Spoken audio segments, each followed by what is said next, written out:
স্ত্রী অকারণে রেগে গেলে বুঝবেন সে আপনার কাছে যত্ন চায়, সে আপনার কাছে ভালোবাসা চায়। এজন্য যখন ভালোবাসা কমতি পড়ে যায় তখন নারীরা এটা সহ্য করতে পারে না। একজন নারী তার স্বামীর সৌন্দর্য খোঁজে না, একজন নারী শুধু তার স্বামীর ভালোবাসা খোঁজে। স্বামীর কাছ থেকে সে আদর পেতে ভালোবাসে, স্বামী তাকে যত্ন করবে এটাই সে চায়।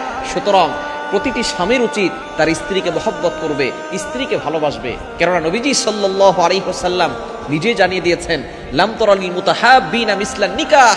বিবাহের পরে যে নতুন দম্পতির যে একটা সুখময় সময় আসে, এই ভালোবাসা নবীজি সাল্লাল্লাহু আলাইহি ওয়াসাল্লাম বলছেন আমি অন্য কোথাও এরকম ভালোবাসা দেখি নাই। সুতরাং স্বামী স্ত্রীর সম্পর্ক হচ্ছে মধুর সম্পর্ক, একে অপরকে ভালোবাসবে।